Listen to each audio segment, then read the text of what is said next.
Nearly. Yes. Hey, hello. Greetings, one and all. How are you all doing?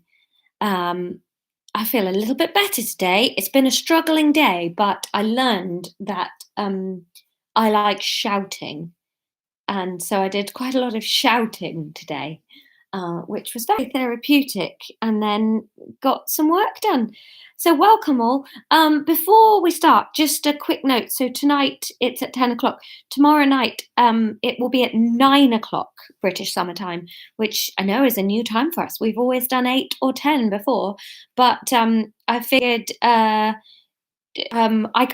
have a thing at 9:50, and 8 o'clock is quite early for the Southern Hemisphere folks, but maybe 9 o'clock. So we'll do 9 p.m. tomorrow. Um, uh, so that's a quick reminder. I've set the feed up already so that that information is there. You're all making each other tea in the comments, which is adorable. You guys are adorable. So the voting was extraordinary, and I will talk to you more about the voting afterwards. I'm really anxious to just get you the chapter, to be honest, tonight. And then we'll see. Chris says, "Who have I been shouting at?" Well, I shouted through the floor for a while, and then Tom reminded me that that wasn't friendly to our neighbours. But we're moving out in 2 weeks, so who cares, to be honest. And then I just sort of shouted in just really shouting. It wasn't really at anyone, it was just noises. So yeah. Can I get you a tea, Laura? I've got one actually, thanks, babe. Tom made me one. Thanks though, Sarah. I got one from Old Fuzzy Face. All right. He's sitting over there. Why are you mad at me? Do you not want to be in my story time? What's that? Nothing. Sorry. Don't tell me to do my story. Do you want? That's Tom. Everyone says hi. Hi, everyone. He's actually already heard today's chapter, but he's going to hear it again because I can't be asked to go in the spare room. He's counting down the days now till we move house, and I have my own office. Right, let's do the chapter. I'm so excited to talk to you about the voting and about today's chapter. So let's just crack into it, shall we? Right. Are you ready? Oh, I'm so excited. I think you're going to be real mad. Has Laura got strange lights? Yeah, it is a little bit, isn't it? It's my ceiling light is coming straight down and making it look like I'm being taken away by aliens. I could sit like this, but that won't be good for my neck. I'm just going to have to look ethereal for the day. There we go. You can look at my beautiful artwork by Alice Gorton. How's that? Right. Chapter 23. Ooh, okay. Emma stood nervously outside the pub in her jeans and not horrible top. Her hands were shaking beyond her control, and she stuffed them into her pockets to hide her nerves. It was a warm evening, and the sun felt good on her shoulders. She couldn't make up her mind if she wanted Theo to be waiting inside or not. If he was in there, then she would have to scan the bar and find him. She'd have to look cool looking for him in the bar. She practiced a few facial expressions to see which one felt best if she was required to look cute and surprised to see him being there. Not too surprised, though. Not so surprised that he might think she had thought there was a risk he wouldn't turn up. She needed to do that brilliant advert face that people did all the time when they met friends in the cafe after finding the right sanitary towel. The face was proving hard to pin down, and a woman having a cigarette a few feet away had nudged her friend and subtly pointed to Emma, so she stopped practicing. On the other hand, if Theo wasn't in the pub, then there would also be consequences. She'd have to choose a place to sit. That was a pretty big responsibility. She'd also have to decide whether or not to order a drink and risk looking rude, or sit there without a drink and possibly look like she'd been expecting him to arrive and buy her one. Her stomach flipped again at the thought of the object of her many affections sitting opposite her and engaging her with conversation. She put her hand on the door to the pub and tried to channel the confidence of Anya. She squared her shoulders and held her chin a little higher. That would be her mantra. What would Anya do? The pub was busy, and she scanned the room looking for Theo. After a few seconds of looking, she realised that he probably wouldn't be glowing as he did in her imaginings of him, and she adjusted what she was looking for accordingly. He didn't seem to be sat at any of the small tables, and so she switched her attention to the crowd of people stood around the bar, and suddenly, there he was, in office attire minus the tie and jacket. There he was, chatting to two men and a woman Emma didn't recognise. There he was. Emma thought it was just like him to have struck up a conversation with other people in the bar. He was so friendly and easy to get along with. Probably, she added mentally, reminding herself that she hadn't actually had any conversations with him that weren't solely about finances or payment dates. Well, in all the conversations I've been imagining, he's been very easygoing, and that must have come from somewhere, she reasoned, and then noticed she was stood stock still in the middle of the bar doing nothing. Do I go over and just join them? She agonised. What else are you going to do? Beckon him over here? Emma was beginning to realise that there were large parts of her psyche that were unkind and she could do without. She channeled Anya's inner confidence and strode across the pub towards Theo. Hi, she said, extremely proud of herself for the gentle touch she applied to his elbow upon arrival. That was perfect, she mentally congratulated. That was really great. I am never skipping an advert again. They are really paying off. Emma, said Theo, turning to greet her. Hey, babe, glad you could make it. The babe made Emma's throat feel gurgly, but she managed to keep all noises suited to a baby inside her body. Hiya, how are you doing? She said, and then received his kiss on both cheeks. For once, Emma's absolute lack of experience with social occasions paid off because she managed to stay very still while he applied both kisses and therefore didn't get it wrong in any way. I'm great, thanks. Emma, meet Jade, Luke and Mikey. Guys, this is Emma. She used to work with me at the London office. Theo was indicating the three people he'd been speaking to when Emma came into the pub. Emma struggled to keep up. So they're not strangers? They're co-workers? They all seemed very friendly either way and greeted her with smiles and hellos. Would you like a drink? Theo asked, and Emma couldn't help but feel a creeping rosacea on her cheeks at the thought of Theo buying her a drink. You'll be telling your grandkids about this one day. The first date, the first drink, the first... Emma? Theo's questioning cut in on her daydream about curly-haired children listening avidly to her tales. Sorry, she said, snapping to. Yes, please. I'll have a... She stopped, absolutely unsure what to order. They all had pint glasses in their hands, even Jade, the only other woman in the group. Emma hated pints. She drank them too slowly for the second half to be a pleasant temperature by the time she got to it. You drink them slowly because you don't actually like them, so just order a wine, her rational brain tried to tell her. But she did her best impression of an idiot and tried to ignore it. I'll have what you're having, she said, trying to sound like a cute character in a rom-com. Grand, said Theo. Mikey's buying. It's his turn. The theoretical grandkids in Emma's imagination pulled sincerely unimpressed faces at their grandparents' first drink together being part of a round. Drinks arrived, and Emma did her best to take a reasonable gulp and sink the bitter liquid. Luke, Mikey, and Jade were the rest of the sales team for the Bath office, and so chat quickly settled on future scope, which Theo did not say once. Emma did her best to join in as much as she could, but she had no idea who most of the people being referenced were, and she wasn't a salesperson. Still, they seemed nice, and there was plenty of smiley eye contact with Theo to keep her going. Right, Jade is about to say something. You can pick an accent for Jade. What do you want, Jade? Just for clarity, she grew up around Bath, so West Country is where she's from, but I don't mind if you still want her to have something else. Shane, I'm not doing Mexican. I just refuse point blank. Granya's opting for German. A German accent that grew up around Bath. All right, we can try. Mm-hmm. Proper farmer, says Georgina.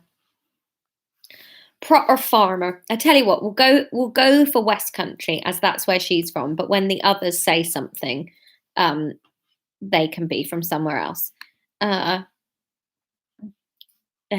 right, West Country. I hear Theo was a bit of a wild child in London, eh? Jade nudged Emma, smirking across the table at Theo. Oh, no, he was the perfect salesman, said Emma, wide-eyed, and the others all laughed as though she had said something funny. Enough of that, Jade, said Theo, grinning. I was the model of a modern major London man, a load of gallivanting, but now I've seen the error of my ways and arrived in the picturesque West Country town of Bath to settle down and be a good boy. All right, Luke is going to talk now. What's the latest option? You're all trying to go for ones that will get me cancelled if taken out of context, aren't you? We will go with how does German work? Okay, we'll try German. What is German? Yeah, okay. It's just like Pride and Prejudice, said Luke, suppressing a burp. Well, Northanger Abbey, said Emma, smiling, but it was met with confused looks. Oh, it's just that one's set in Bath. New Zealand is right. We're gonna do New Zealand for Mikey. New Zealand, all right. Hello, my name. I'm trying to think of the guy from Thor Ragnarok. All right, it's going to be very Rhys Darby. That is my best New Zealand. All right, that's Mikey. Right. Okay. So, what were we doing? What was Luke? German. It's just like Pride and Prejudice, said Luke, suppressing a burp. Well, Northanger Abbey, said Emma, smiling, but it was met with confused looks. Oh, it's just that one's set in Bath. That one what? Said Mikey. What? Emma didn't follow. Oh, God, West Country. All right. It's also by Austin, Jade supplied helpfully. You guys are such Philistines. She tossed a beer mat across the table and it bounced off Theo's chest. He picked it up and began spinning it in circles, laughing back. Must be my round, Emma said loudly, uncomfortable with the familiarity between the four of them and what she'd hoped would be a very different evening. Same again, everyone. She smiled breezily at them and headed to the bar. It took a while to get served, but once the barman was free, she ordered pints for the others and the glass of wine she had wanted all along for herself. What would Anya do? She added a small shot of tequila for herself, just for Dutch courage. Or Scandinavian, I suppose that should be. She downed the shot at the bar and then began ferrying the drinks back to the group at the tiny table. So, what brought you to Bath? Asked Mikey as she settled back into her seat with her wine. Stop shaking your head at me. Did you arrive on better terms than the Terminator here? Emma blushed. So Theo had told them about his spicy breakup with Elaine then. Yeah, there was no drama with me moving here. Just fancied a change, so... Emma trailed off, suddenly aware that she hadn't really prepared a good enough story for this situation. Do you have a family round here? Asked Luke, the kindest seeming of the two men. I just can't do European, I think is the problem. Was ist das? I am from Germany. Do you have family around here? Asked Luke, the kindest seeming of the two men. No, they're in London. Emma's skin was feeling tighter and tighter. Did you have a job lined up? Jade asked through a sip of beer. No, actually, Emma squeaked. No, it was a bit of a whim thing. You know, my lease was up in London and I was bored and been at Futurescope for a while, so I thought, why not take an adventure while I could? You know, it was all very normal. So was that answer until you added it was all very normal on the end. They're going to think you're covering for being some kind of spy, she chastised herself. Better they think you're a spy than know the truth. Downing my tea while it's at the proper temperature. Her companions had bought her excuses, though, and conversation moved on. Mikey and Luke had come to Bath for university and never left, while Jade had growed up right round here, she had. While Jade had grown up in the countryside nearby and commuted in from what sounded like a luxurious country pile to work in the city. Emma relaxed slowly over a couple of hours. To be fair, the obscene amounts of alcohol were certainly helping. These salespeople drink like fish. God, even her thoughts were slurring. Do fish actually drink, though, or do they just live in water? I've no idea. In what felt like no time, it was Emma's round again, and the pub swayed dangerously as she left her seat to go to the bar. There was no way Emma could manage another glass of wine. She must have had 4 now. That was more than a bottle, wasn't it? On top of the original pint she'd had. Oof. And the tequila that had seemed like a good idea in the middle. Maybe a water would be a good idea to keep things on the straight and narrow. She was at the bar about to order when she felt a hand sliding down her side. Her head snapped up and Theo had materialized around her waist. "How are you doing?" he said, his breath warm and beery in her face. "I'm good." Oh no, that's supposed to be him talking. How are you doing, gorgeous? He said, his breath warm and beery in her face. "I'm good. I might be a little tipsy," she said, giggling back, fully aware she was more than tipsy.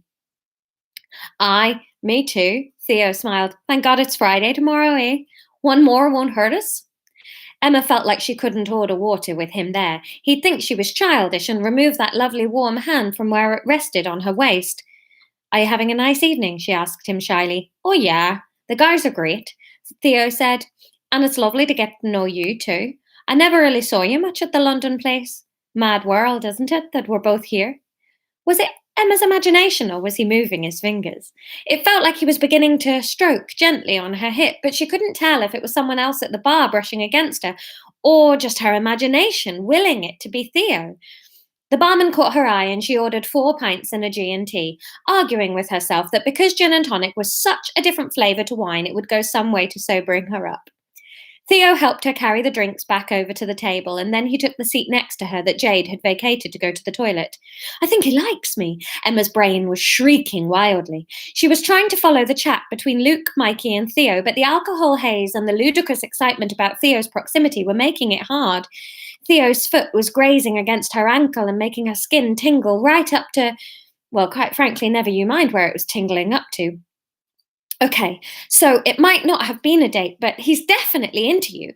This body language is undeniable. Maybe these guys tagged along when he said he was going to a pub and he was just too polite to tell them no." A bell rang behind the bar and Emma glared furiously at her watch. It couldn't be closing time, could it? No, that wasn't fair. The evening was supposed to last forever.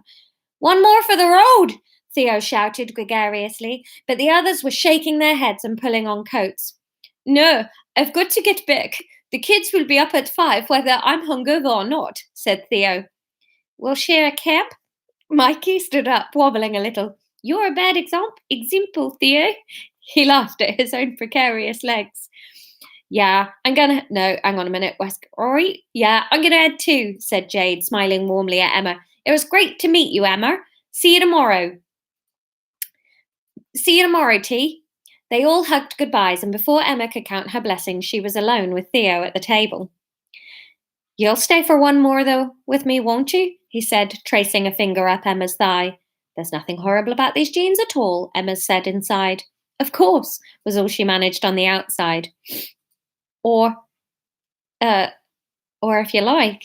Theo was continuing to speak, but Emma's concentration was fused onto the feeling of his fingertips' light pressure on her thigh. It was spellbinding. "I have a bottle of port at home that's just gorgeous. We could have a nightcap." Emma didn't trust herself to speak, so she just nodded at Theo and picked up her bag and coat, following him out of the pub. It turned out Theo lived literally meters from the bar, and Emma felt like every step between the 2 doors was on a cloud. She felt immaterial, fluid and weightless and full of joy. Not a single voice in her head wanted to question or argue or look for problems. She was with Theo, going to his house, and his hand had been on her thigh. His flat was minimalist and white, barely any ornaments or photos, but lots of sleek-looking electronics and nice furniture. She perched on the sofa and awaited the port he was pouring. "You're so beautiful, Emma," he said, his back to her as he poured them drinks into cut glass glasses. Gosh, he's not messing about, she thought, wondering if she was blushing. Usually she could tell from the heat in her cheeks, but her face already felt like a cherry, so any extra blushing on top would be hard to discern. Your comments, by the way, are really, really cracking me up. I'm trying to read it sensibly, and I'm just looking at the fury in this comment section.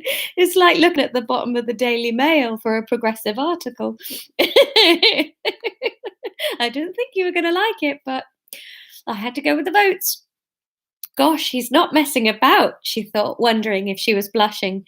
Usually she could tell from the heat in her cheeks, but her face already felt like a cherry, so any extra blushing on top would be hard to discern.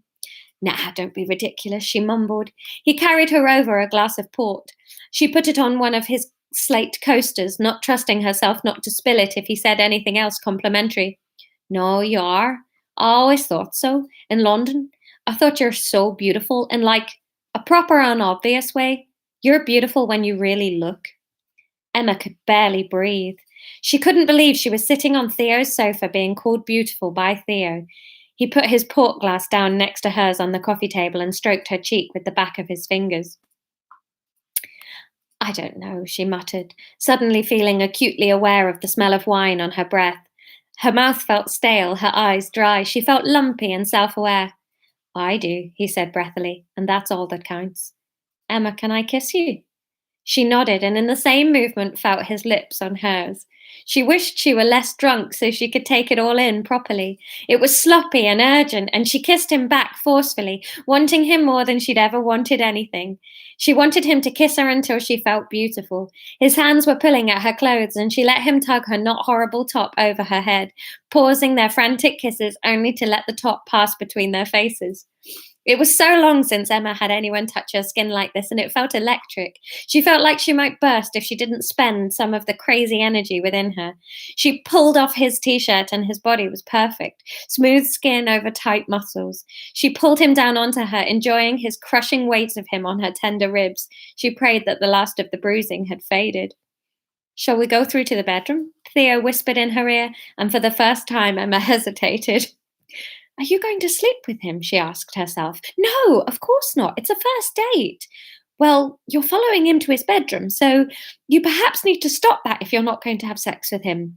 The thing is, though, I'd quite like to have sex with him, so I might do that. Is that okay? Why are you asking me? I'm you. Before she knew it, she was in his room, the dim lighting swaying and swirling before her eyes. She pulled him down on the bed with her. Oh, God, Emma, he whispered into her hair. Theo, she said out loud, and smiled so widely she thought if he could see her face, she'd look completely mad. His hands were all over her body, and she had not a single complaint, not a single argumentative thought. In fact, no thoughts at all, other than, I'm having sex with Theo. Emma woke the next morning with a dry mouth and an absolutely splitting headache. She looked at the clock beside Theo's bed and yelped at the time. She was going to be late to the shop. She'd have to get the bus. She raced through to the living room, leaving Theo sleeping on the bed, and grabbed her jeans and top from the floor by the sofa. Her bra was hidden beneath the shirt Theo had been wearing. The clothes suddenly looked sordid and on the horrible side of not horrible in the cold light of the morning.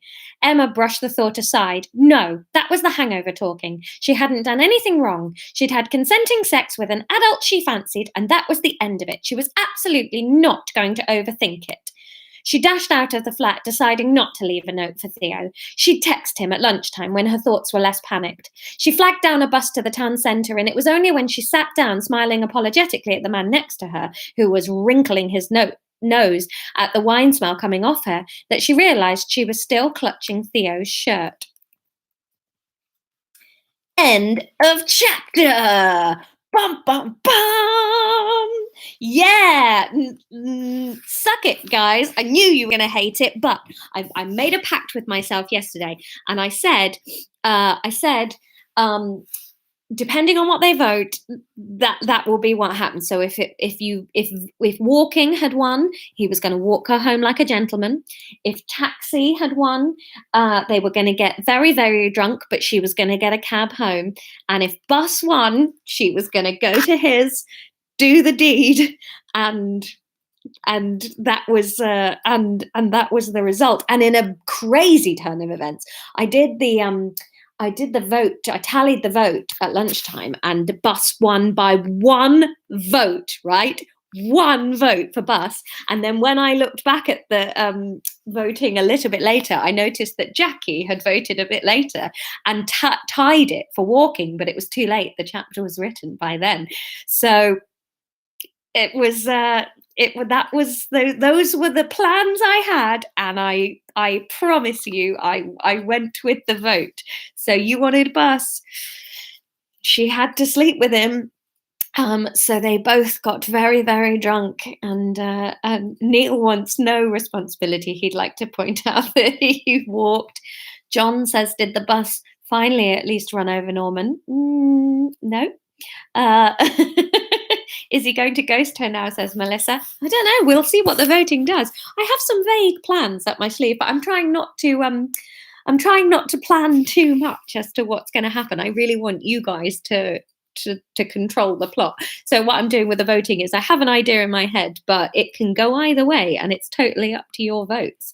So you're all very sad. She had sex with the man that she liked. I don't know why you're all so sad for her. I mean, I do know. Right, so your vote for tomorrow. Your vote for tomorrow. It's just there's only two options. We're going to go back in time a little bit with the plot, and I want to know, where did Fiona and Norman go to talk after the flash mob? So Emma's obviously on her way into work, and we're probably going to find out what happened with Fiona and Norman after the flash mob and Norman's declaration the day before. But you guys get to decide where they go to have that conversation, and obviously where they go will affect the outcome. By the way, people that voted bus, I don't want you to feel too guilty, all right, just because you've ruined Jack and Emma's love story with a dirty one-night stand, or possibly more, who knows. Excuse me. So you can decide whether Fiona and Norman go to the park or to Starbucks. Totally up to you. Park or Starbucks. Those are your choices, and I'll put that in the comments, and you can get commenting underneath. But see how you can do. So, Jackie, you so nearly tied the vote, and if it had been a tie, I don't know if I could have made her sleep with him on a tie. That was a whole conversation. So if you're listening on catch up or watching and not voting and you're furious, get voting. Everyone can have their voice heard. So yeah, I don't want to say I'm like the Tory government, but I gave you clear instructions, and this is what the general public chose, and it's a democracy. So have a lovely evening or day. Park or Starbucks, those are your choices. And I will see you at 9 p.m. British summertime, so an hour earlier than it is right now. I'll see you then tomorrow. And yeah, take care of yourselves. Bye.